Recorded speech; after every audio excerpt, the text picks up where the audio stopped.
Chernobyl முடிவில்லா இரவு. வெடிப்புக்கு பிறகும் 4ஆம் எண் உலை தொடர்ந்து எரிந்து கொண்டிருந்தது. கதிர்வீச்சு மேலும் பரவாமல் தடுக்க சோவியத் அதிகாரிகள் ஒரு நடவடிக்கையின் கீழ் ஹெலிகாப்டர்களை பயன்படுத்தினர். அவை மீண்டும் மீண்டும் உலையின் மேல் மணல், ஈயம், போரிக் அமிலம், களிமண் ஆகியவற்றை கொட்டின. ஆனால் உலையின் மேல் காற்று மிகவும் சூடாக இருந்தது. மேலே எழும் காற்றோட்டங்கள் நிலையற்றவையாக இருந்தன. விமானிகள் கடுமையான வெப்பத்திலும் கதிர்வீச்சிலும் காண முடியாத அபாயத்தின் மேல் பறக்க வேண்டியிருந்தது.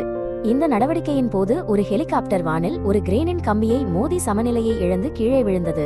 அதிலிருந்த 4 பணியாளர்களும் உடனே உயிரிழந்தனர். ஆனால் அவர்களின் தியாகம் நீண்ட காலம் பரவலாக அறியப்படவில்லை. வானிலிருந்து ஏற்பட்ட அந்த விழுதல் மற்றொரு காணாத தியாகம் ஆகும்.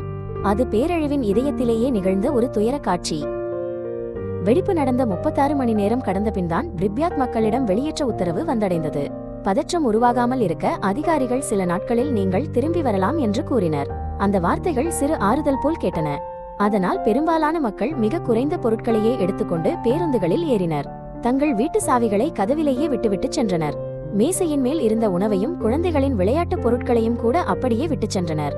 அவர்கள் விரைவில் திரும்பி வருவோம் என்று நம்பினர். ஆனால் அந்த வெளியேற்றம் நிரந்தரமான விடைபெறலாக மாறியது. இறுதியில் யாரும் மீண்டும் பிரிப்யாத்திற்கு திரும்ப முடியவில்லை. 3 நாட்கள் என்ற வார்த்தைகள் மக்களை வீட்டை விட்டு வெளியேற்றிய மிகவும் கொடிய பொய்யாக மாறின.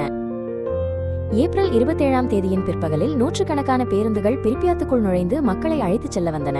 மக்கள் தங்கள் கதவுகளை பூட்டாமல் புகைப்படங்களையும் விளையாட்டுப் பொருட்களையும் மேசையில் இருந்த உணவையும் கூட அப்படியே விட்டுவிட்டு அன்றாட வாழ்வின் எல்லா சுவடுகளையும் பின்னால் விட்டுச் சென்றனர். சுமார் 3 மணி நேரத்திற்குள் நகரத்தின் 40,000 மக்கள் அனைவரும் நகரத்தை விட்டு வெளியேறினர். வெறிச்சோடிய தெருக்களில் மெதுவாக நகர்ந்த அந்த முடிவில்லா பேருந்து வரிசை நகரத்தின் உயிர் அணைந்த அதே தருணத்தை வெளிப்படுத்தியது. இவ்வாறு வெறும் ஒரே நாளில் பிரிப்யாத் முற்றிலும் கைவிடப்பட்ட ஒரு பேய் நகரமாக மாறியது.